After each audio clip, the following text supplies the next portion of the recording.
Hello everyone, welcome to Algo Layer classes. आज हम पढ़ने वाले हैं सीपीयू शेड्यूलिंग। ठीक है, सीपीयू शेड्यूलिंग जो है ये प्रोसेस मैनेजमेंट का पार्ट है, प्रोसेस मैनेजमेंट के चैप्टर में आता है और ये बहुत इम्पोर्टेंट टॉपिक है। ये तो आप जानते ही होंगे कि आपने जो भी एग्ज़ाम दिया होगा उसमें सीपीयू शेड्यूलिंग से क्वेश्चंस आते ही आते हैं। ठीक है, तो यहाँ पर देखते हैं सीपीयू शेड्यूलिंग क्या होता है। प्रीवियस वीडियो मैंने प्रोसेस मैनेजमेंट का बेसिक वाला बता रखा है, वो आप देख सकते हैं। ठीक है, CPU scheduling is the process of selecting a process from ready queue and allocating the CPU to process for execution। देखिए समझते हैं कि प्रोसेस जब क्रिएट होता है न्यू स्टेट से वो रेडी स्टेट में चला जाता है। ठीक है, क्रिएट हो गया और आपका यहाँ पे आ गया रेडी स्टेट में। प्रोसेस जब रेडी स्टेट में पहुँच गया तो प्रोसेस यहीं पर अप्लाई होगा, रेडी स्टेट में ही, रेडी क्यू में ही अप्लाई होगा, जो अप्लाई करेगा क्या, शॉर्ट टर्म शेड्यूलर। ठीक है, अब शॉर्ट टर्म शेड्यूलर इसमें पूरी चीज़ें देखिएगा कि किसको किस हिसाब से डिस्पैच करना है। तो यहाँ पे सीपीयू शेड्यूलिंग एल्गोरिदम अप्लाई होगा। ठीक है, यहाँ पर अप्लाई हो जाएगा आपका सीपीयू शेड्यूलिंग एल्गोरिदम।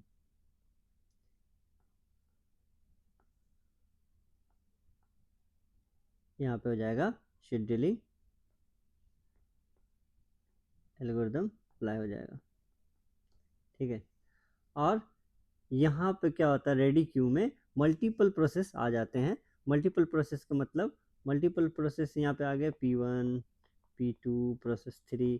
ठीक है, और उसके बाद क्या करता है कि ये डिस्पैच करता है प्रोसेस को। ठीक है, प्रोसेस को डिस्पैच करता है कहाँ, रनिंग स्टेट में। ठीक है, रनिंग स्टेट में ये डिस्पैच करता है। वो डिस्पैच करता है कि कौन सा एल्गोरिदम अप्लाई हो रहा है, उसका क्या क्राइटेरिया है, उसके हिसाब से रेडी क्यू से वो डिस्पैच होकर रनिंग में जाता है और सीपीयू एग्जीक्यूट करता है।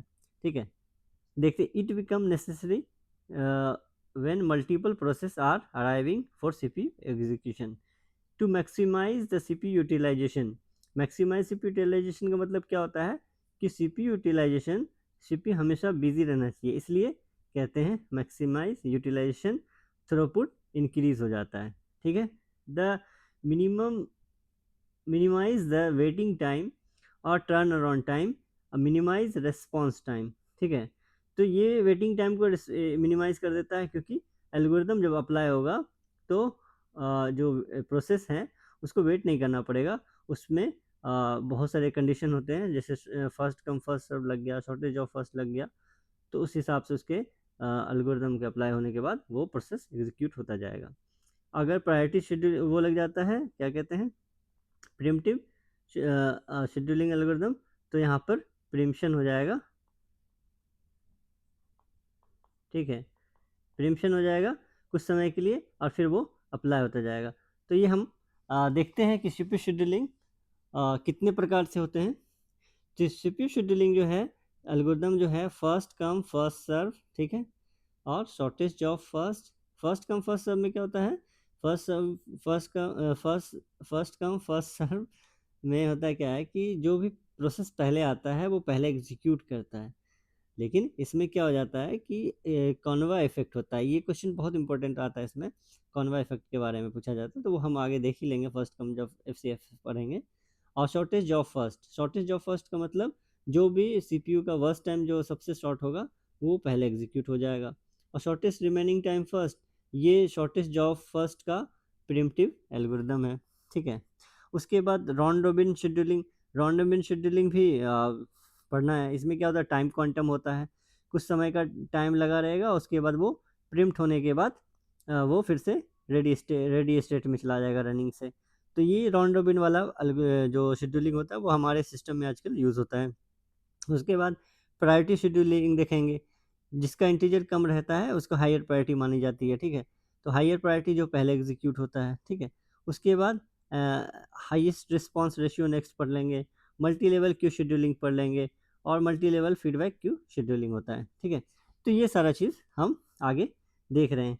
आपको ये सारा नोट्स मटेरियल आपको पीडीएफ टेलीग्राम चैनल पर और गूगल ड्राइव पर मिल जाएगा।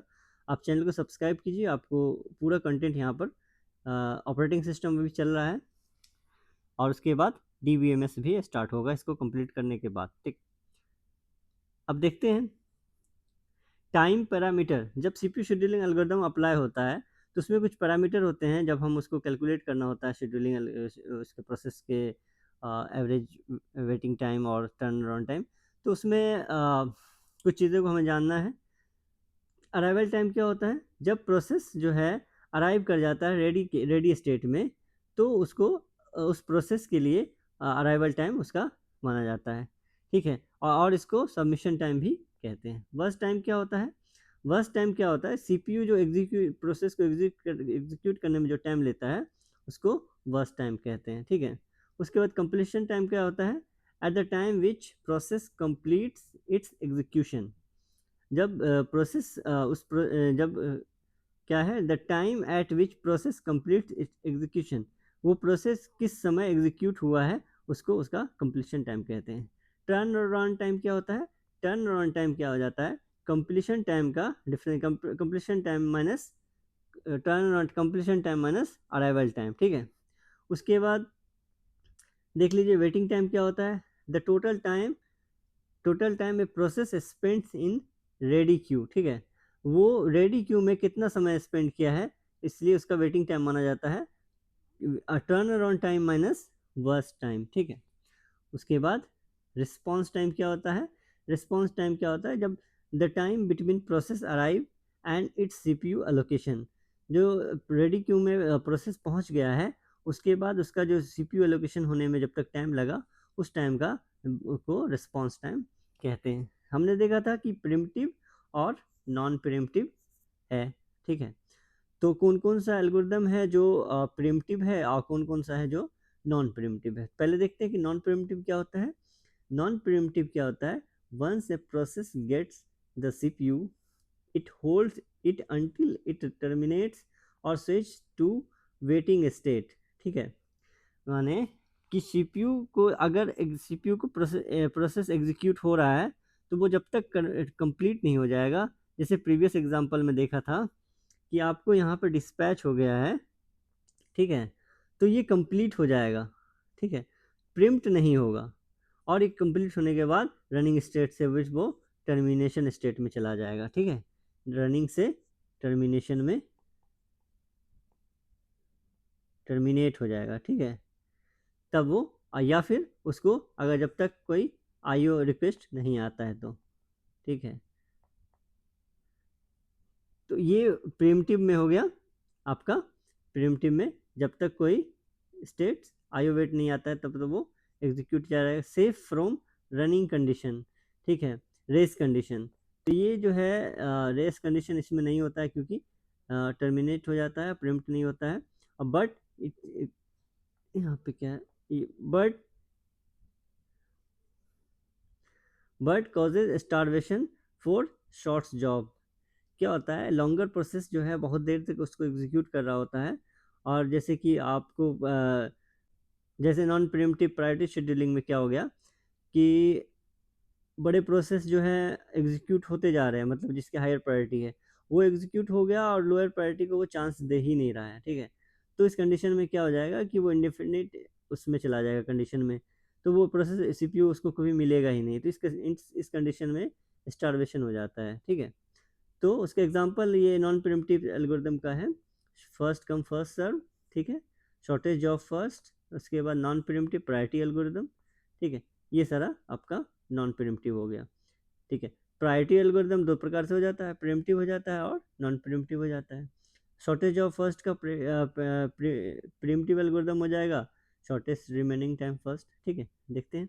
CPU scheduling can not be interrupted. CPU can not be interrupted. CPU जो है इसमें इंटरप्ट नहीं होता है। प्रिमिटिव एल्गोरिदम में क्या है? The OS can interrupt a running process and move it back to the ready queue. ठीक है, क्या होता है यहाँ पर देखते हैं हम इसी वीडियो फोटो में। इसमें क्या था इस डायग्राम में कि यहाँ पर देखिए, जब डिस्पैच हो गया, रनिंग में चल रहा है प्रोसेस, उसके बाद क्या होगा, प्रिम्प्ट हो जाएगा। वो प्रिम्प्ट हो जाएगा, उसके बाद फिर वो बैक टू रेडी स्टेट में चला जाएगा। जैसे कि टाइम क्वांटम दिया रहता है यहाँ पर इसका एग्जाम्पल ही है, ऑफर्स बेटर रिस्पॉन्सिव, ठीक है, but introduce context switching overhead. Too large, बहुत सारे प्रोसेस जब उसमें प्रिम्प्ट हो रहे हैं और वो उस पर प्रोसेस हो रहे हैं तो कॉन्टेक्स्ट स्विचिंग का ओवरहेड बढ़ जाएगा। कॉन्टेक्स्ट स्विचिंग क्या करता है कि जब दो प्रोसेस रहता है ना, ठीक है, यहाँ पे हो रहा है कॉन्टेक्स्ट स्विचिंग, ठीक है, और ये P1 है, ये P2 है, प्रोसेस को सेव करेगा, प्रोसेस को लोड करेगा, इसको सेव कर देगा, इसको लोड कर देगा, तो यहाँ पे कॉन्टेक्स्ट स्विचिंग होना शुरू हो जाता है। तो इसमें क्या होता है, ज़्यादा प्रोसेस रहने की वजह से स्विचिंग ओवरहेड हो जाता है। और देखिए इसमें क्या एग्जांपल है प्रिमिटिव एल्गोरिदम का, round robin scheduling, shortest remaining time first. Shortest remaining time first किसका प्रिमिटिव एल्गोरिदम है, शॉर्टेस्ट जॉब फर्स्ट का, ठीक है। राउंड रॉबिन शेड्यूलिंग हो गया, उसके बाद आपका प्रिमिटिव प्रायोरिटी शेड्यूलिंग हो गया। CPU कैन बी इंटरप्टेड, ठीक है, CPU इंटरप्ट होता है क्योंकि प्रिम्पशन आ जाता है, टाइम क्वांटम कुछ दिया रहेगा तो फिर वो इंटरप्ट हो जाएगा और फिर से वो रनिंग से रेडी स्टेट में चला जाएगा। अब देखते हैं फर्स्ट कम फर्स्ट सर्व, ठीक है। फर्स्ट कम फर्स्ट सर्व क्या होता है, first come first serve is a non preemptive CPU scheduling algorithm, ठीक है, नॉन प्रिमिटिव है, in which process arrive first the ready queue and get CPU first. जो ready queue में पहले आएगा उसको सबसे पहले CPU मिलेगा, ठीक है। सिंपल टू इम्प्लीमेंट, सिंपल करना होता है implement, result in high average waiting time, ये पॉइंट, और इसके बाद एक और है आपको कॉन्वे इफेक्ट, ठीक है। ये दोनों जो है बहुत ज़्यादा इंपॉर्टेंट हो जाता है आपके एग्ज़ाम पॉइंट ऑफ व्यू से, ठीक है। एग्ज़ाम में ये कॉन्वा इफेक्ट वाला क्वेश्चन तो पूछता ही है, ठीक है, वेरी वेरी इंपॉर्टेंट है ये कि कॉन्वा इफेक्ट किस वाले शेड्यूलिंग एल्गोरिदम में होता है, डायरेक्ट FCFS लगा देना है आपको, ठीक है। उसके बाद एग्जाम्पल के थ्रू हम देखिए समझते हैं। इसका एग्जाम्पल है कि जैसे कि प्रोसेस दिया हुआ है, ठीक है, 3 प्रोसेस है और वो अलग अलग टाइम पे अराइव हो रहा है, 0 1 2। उसके बाद ये चार्ट में हम यहाँ पे 0 उसके बाद सिर्फ 0 पे अराइव हो रहा है क्या, P1 आया, और वर्स्ट टाइम क्या है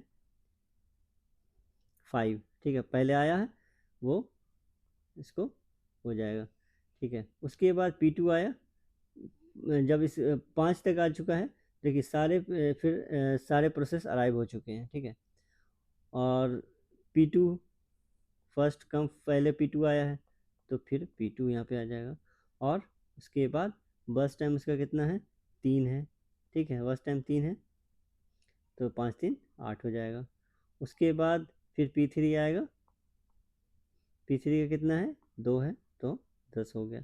अब कंप्लीशन टाइम क्या होगा, कंप्लीशन टाइम कहा गया है कि जो भी प्रोसेस का एग्जीक्यूट हो रहा है कहाँ पर, वो उसका कंप्लीशन टाइम होगा। तो P1 एग्जीक्यूट खत्म कहाँ पे हो रहा है 5 पे, और P2 कहाँ पे हो रहा है 8 पे, P3 कहाँ पे हो रहा है 10 पे। फिर उसके बाद टर्न अराउंड टाइम क्या होता था, कंप्लीशन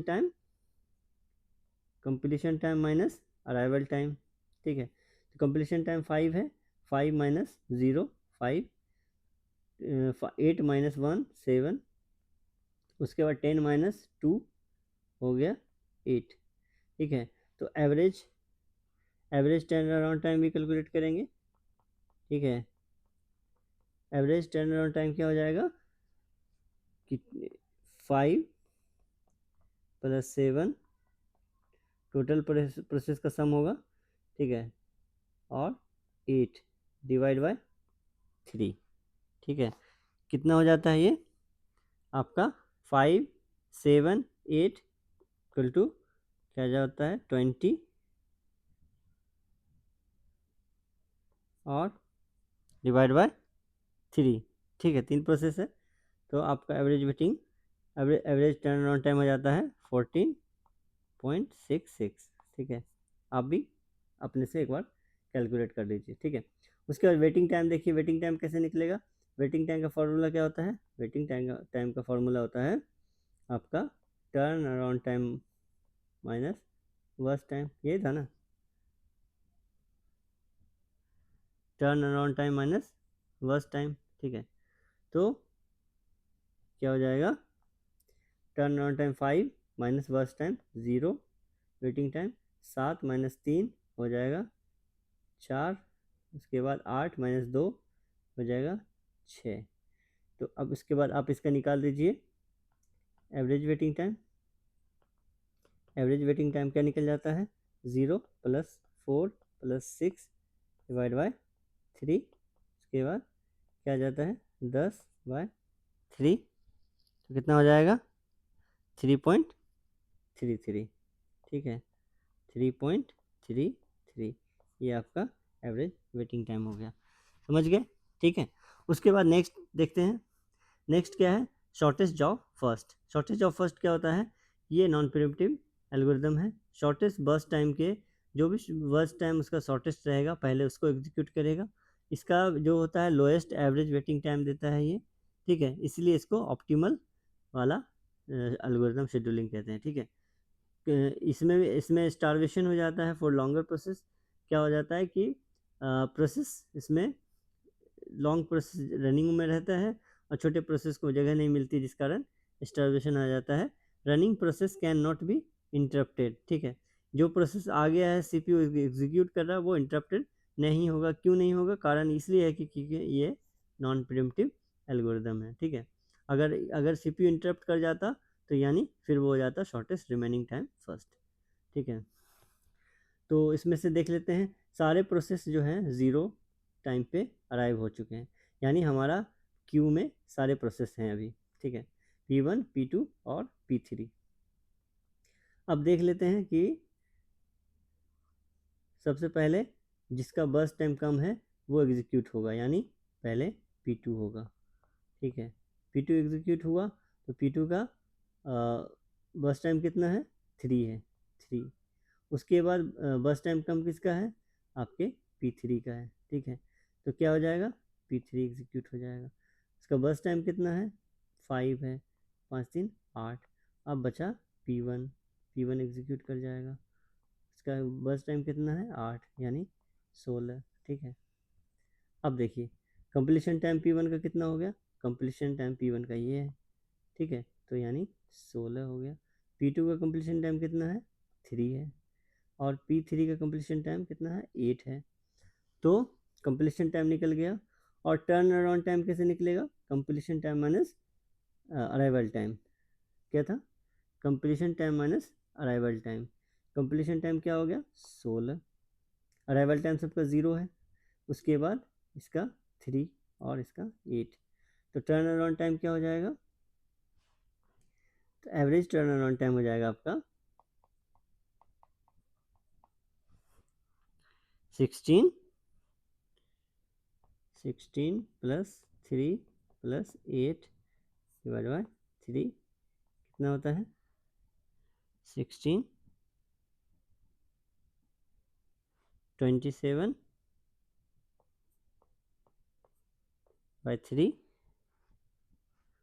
हो जाता है ये आपका एवरेज टर्न अराउंड टाइम 3 आ जाएगा।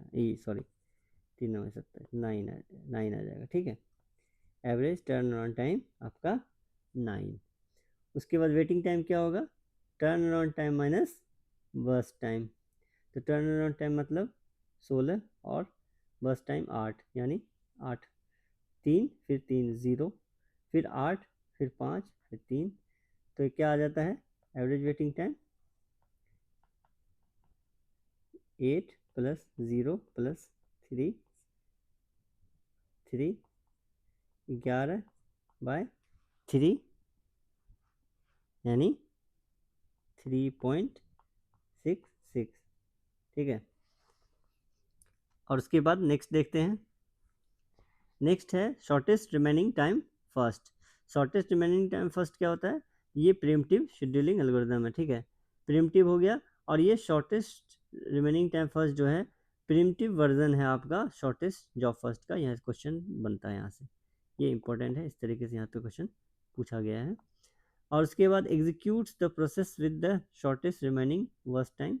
ये उसी हिसाब से फिर चलेगा जो भी प्रिम्प्ट कर गया उसके बाद जो शॉर्टेस्ट जॉब बचेगा बस टाइम का उसको फिर पहले एग्जीक्यूट करेगा। Context switching overhead high. क्यों कॉन्टेक्स्ट स्विचिंग ओवरहेड हाई हो जाता है कारण ये है कि इसमें प्रिम्पशन स्टार्ट हो जाता है। ठीक है ये भी स्टारवेशन सफ़र करता है इसका भी इसमें भी स्टारवेशन होता है। ठीक है आप इसमें क्या करेंगे जैसे ज़ीरो पे अराइव हो गया है, ज़ीरो पर अराइव क्या हो गया है, P1, ठीक है। बस टाइम कितना हो गया, बस टाइम 1 चला 5 पे आ गया, और P2 आने के लिए अब रेडी हो गया, P2 रेडी हो गया। अब P2 P1 में फिर देखेगा कि कौन सा बड़ा है, ठीक है। अब क्या हो गया, ये दोनों है, इसमें कौन सा छोटा जॉब है, बस टाइम, तो बस टाइम P2 का है, तो P2 एग्जीक्यूट होगा, यानी P2, ठीक है। P2 एग्जीक्यूट हो गया, तो P2 फिर भी P2 सबसे छोटा है, तो P2 पूरा चल लेगा, ठीक है। मान लीजिए P2 को अब 1 चलाते हैं, तो उसके बाद यानी 2 आ गया, अब पूरा तीनों आ गया, तीनों क्या कहते हैं, तीनों प्रोसेस क्यू में आ गए हैं, ठीक है। अब सबसे छोटा बस टाइम किसका है, P2 का, तो फिर P2 चलेगा। अब यहाँ पे P2 लिखते हैं, फिर उसके बाद फिर एक चलता, तो 3 हो जाता, तो इससे अच्छा कि एक में ही लिखेंगे हम, तो यहाँ पे क्या हो जाएगा, 3, ठीक है। ये भी फिर 0, 2 चल लिया। अब देखिए बस टाइम किसका छोटा है, आपका 3 का, P3 का, फिर P3 आ जाएगा, ठीक है। बार बार लिखने की जरूरत नहीं है, P3 लिखिए, 3 बस टाइम यानी 6, ठीक है, तो ये 0 हो गया। फिर बस टाइम किसका आ रहा है, अब बचा ही P1 है, तो P1 पूरा लिख दीजिए, तो हो गया 6 5 11, ठीक है। उसके बाद कंप्लीशन टाइम अब सीधा काउंट कर लीजिए, कैलकुलेट कर लीजिएगा आप, ठीक है। तो अब ये है कैलकुलेशन, आपको बता देना है शॉर्टेस्ट रिमेनिंग टाइम फर्स्ट का एवरेज टर्न अराउंड टाइम क्या होगा, और बताना है आपको एवरेज वेटिंग टाइम क्या होगा, ठीक है। ये दोनों आंसर आप मुझे कमेंट बॉक्स में दीजिए, ठीक है, क्योंकि आप तब मुझे समझ में आएगा कि आपको समझ में आ रहा है, ठीक है। और मुझे इसमें क्या क्या, क्योंकि ये इतना एग्ज़ाम में बहुत कम टाइम दिया रहता है, ठीक है। तो उसमें इतने ऐसे ही टाइप के क्वेश्चन आते हैं, या फिर थ्योरेटिकल कॉन्सेप्ट के पूछे जाते हैं, ठीक है। कॉन्टेक्स्ट स्विचिंग ओवरहेड होता है, तो लोएस्ट एग्जीक्यूट, इसमें शॉर्टेस्ट जॉब फर्स्ट का प्रीएम्प्टिव एल्गोरिथम किसको कहते हैं, ठीक है। तो इस तरीके से रहता है, और इसको आप एग्जीक्यूट कर, आप इसको कैलकुलेट कीजिए और इसको सॉल्व कीजिए, और उसके बाद कमेंट बॉक्स में आप आंसर दीजिए, ठीक है। उसके बाद फिर देखते हैं राउंड रोबिन शेड्यूलिंग, ठीक है। राउंड रोबिन शेड्यूलिंग क्या होता है, कि राउंड रोबिन शेड्यूलिंग जो है, ईच प्रोसेस गेट ए small fix slice CPU time called time quantum, ठीक है। अब ये इसमें इसका ये फीचर है कि टाइम क्वांटम दिया रहता है, लेकिन क्वेश्चन में तो पूछ देता है टाइम क्वांटम जो है कौन सा एल्गोरिथम यूज़ करता है, तो आप सीधा राउंड रोबिन शेड्यूलिंग लगाइएगा, ठीक है। ये सर्कुलर क्यू यूज़ करता है। उसके बाद if time quantum too large, ठीक है, time quantum time quantum is too large, it behaves like FCFS, ठीक है। टाइम क्वांटम इतना ज़्यादा बड़ा कर दिया जाएगा अगर, तो वो कैसा हो जाएगा, फर्स्ट कम फर्स्ट सर्व की तरह, ठीक है। If time quantum is too small, context switch overhead, क्योंकि वो स्विच करने में ही प्रोसेस को इतना टाइम लगा देगा कि CPU जो है वो स्लो ओवरहेड उसका बढ़ जाएगा, ठीक है, और बिकम द एक्सट्रीमली हाई, ठीक है। तो इस एग्जांपल को समझते हैं, इस एग्जांपल को सॉल्व करते हैं, कैसे होगा कि राउंड को टाइम क्वांटम दिया हुआ है 3, यानी बस टाइम एक प्रोसेस का 3 तक चलेगा, उसके बाद उसका दूसरा प्रोसेस चलेगा। रेडी क्यू इसमें होता है आपका, एक रेडी क्यू बना लीजिए, ठीक है। रेडी क्यू आपका P1 आया 0 पे, सब सारे प्रोसेस आ चुके हैं, P1, ठीक है। P1 3 चलेगा, उसके बाद आपका P1 यहाँ पे आ गया, ठीक है। उसके बाद फिर P2, P2 फिर ये भी 3 चलेगा, तो आपका P2 चला, ठीक है। 0 पे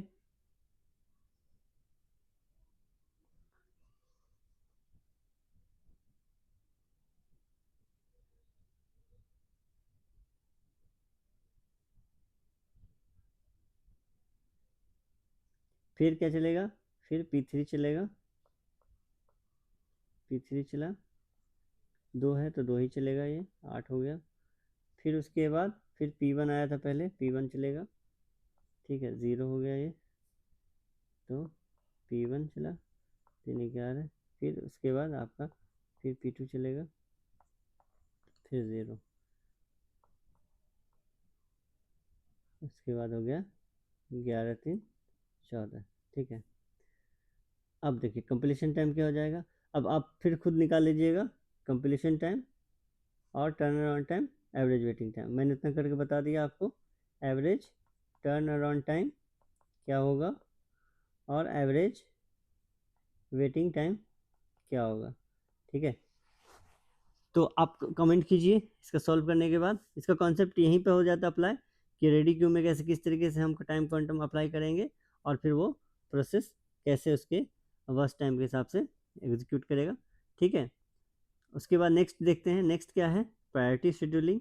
प्रायोरिटी शेड्यूलिंग में कॉन्सेप्ट आप समझिए और उसके बाद आप सॉल्व करके बताइए क्या होता है। प्रायोरिटी शेड्यूलिंग जो है, CPU allocates bye it's priority value, ठीक है, प्रायोरिटी दिया रहता है, ठीक है। अगर प्रायोरिटी आपको मेंशन रहेगा, अगर आपको एग्ज़ाम में इस तरीके से प्रायोरिटी नहीं दिया रहा है कि 1 को हाईएस्ट प्रायोरिटी नहीं लिखे और 3 को, या मैक्सिमम नंबर जो भी प्रोसेस का है उसको हाईएस्ट प्रायोरिटी लोएस्ट प्रायोरिटी नहीं लिखे, तो आपको अपने आप से एक हिसाब से कंसीडर करके चलना है। लोअर इंटीजर जो होगा वो हायर प्रायोरिटी होगा, ठीक है, लोअर इंटीजर को हायर प्रायोरिटी कहेंगे, और इसमें जो ज़्यादा नंबर होगा वो लोएस्ट प्रायोरिटी हो जाएगा, ठीक है। तो इसको भी आप सॉल्व करके इसका कमेंट दीजिए, कमेंट में आंसर कीजिए, ठीक है, क्या होगा। और उसके बाद प्रायोरिटी शेड्यूलिंग, इतना इससे इससे बेसिक बेसिक क्वेश्चन आता है, ठीक है। और आपका थ्योरेटिकल में कुछ कुछ कॉन्सेप्ट है उससे पूछा जाता है। उसके बाद मल्टी लेवल का भी क्वेश्चन मैंने कहीं देखा था। मल्टी लेवल क्यू शेड्यूलिंग जो है, depending on the priority of the process in which particular ready queue, ठीक है, और process has to be placed will be decided. इसमें क्या होगा, पार्टिकुलर रेडी क्यू है, ठीक है, और हर रेडी क्यू में क्या हो रहा है कि अपना अपना शेड्यूलिंग एल्गोरिदम अप्लाई हो रहा है और एक दूसरे से किसी का लिंक नहीं है। Each Q usage it's on specific scheduling algorithm, जैसे ये आपका राउंड रोबिन कर रहा है तो ये FCFS कर रहा है, तो इस हिसाब से ये शेड्यूलिंग एल्गोरिदम अपना स्पेसिफिक यूज़ करता है। The high priority process will be placed in the top level, ठीक है, जो हायर प्रायोरिटी का होगा प्रोसेस वो टॉप लेवल पे रहेगा रेडी क्यू में, and lower priority process will be placed in the bottom level ready queue. Lower process इसमें रहेगा, इसमें बॉटम में रहेगा, लेकिन क्या हो जाएगा, स्टारवेशन हो जाएगा। क्यों स्टारवेशन हो जाएगा, हायर प्रायोरिटी हमेशा एग्जीक्यूट करता रहेगा और लोअर प्रायोरिटी को जगह मिलेगी नहीं, तो यहाँ पे क्या हो जाएगा, ये सफ़र फ्रॉम स्टारवेशन, ठीक है। मल्टी लेवल क्यू भी जो है स्टारवेशन का शिकार हो जाता है, क्योंकि हायर प्रायोरिटी को जॉब मिलती जाती है, तो क्या हो जाता है इसमें, जब अब हायर प्रायोरिटी हमेशा एग्जीक्यूट करता रहेगा नीचे वाले प्रोसेस को, उसमें शेड्यूलिंग वैसा लगा ही नहीं, वो है ही नहीं कि उसमें लिंक की उसके पास वो जाए, ठीक है, तो और लोअर प्रोसेस को जगह मिलेगी ही नहीं, तो इस कारण क्या हो जाएगा कि प्रोसेस जो है स्टारवेशन में चला जाएगा।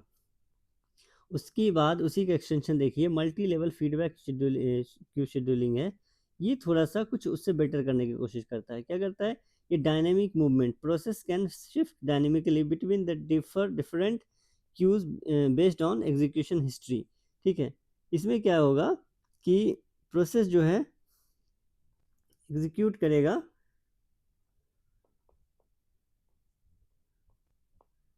ठीक है,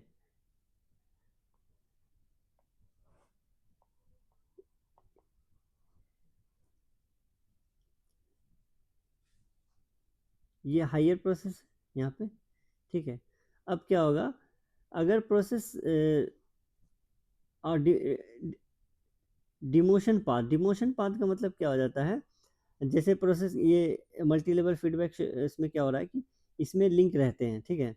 अगर मान लीजिए कोई हायर प्रायोरिटी का ज़्यादा CPU टाइम बॉन्ड ले रहा है, CPU का टाइम बहुत ज़्यादा खा रहा है, तो वो क्या करेगा, उसको डिक्रीज कर देगा, ठीक है, उसकी प्रायोरिटी को कम कर देगा। उसकी प्रायोरिटी को कम करने के बाद क्या करेगा, उसके बाद उसमें उसको प्रायोरिटी कम करेगा और लोअर प्रायोरिटी को क्या करेगा, एजिंग करेगा, यानी प्रमोशन करेगा उसके पास को। एजिंग किया, जैसे ये लोअर प्रायोरिटी वाला है, ठीक है, ये लोअर प्रायोरिटी वाला ये ऊपर हो गया, ठीक है, और ये डिक्रीज हो गया अगर इसमें ज़्यादा प्रोसेस ले रहा है तो प्रिवेंट स्टारवेशन से बचने की कोशिश करता है ये, ठीक है, लेकिन इसमें भी स्टारवेशन होता ही है, ठीक है।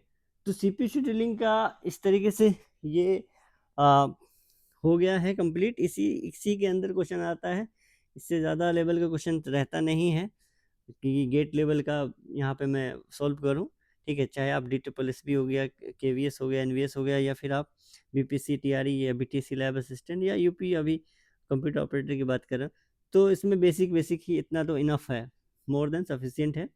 और आपको मैंने कहा है कि कमेंट कीजिए उसका आंसर, ठीक है, तो आप कमेंट ज़रूर कीजिए और चैनल को सब्सक्राइब कीजिए और अपने दोस्तों तक ये चीज़ बताइए, शेयर कीजिए, ठीक है। आपको PDF टेलीग्राम पे मिल जाएगा और गूगल ड्राइव पे, ठीक है। ऑल द बेस्ट, फिर मिलते हैं नेक्स्ट वीडियो में।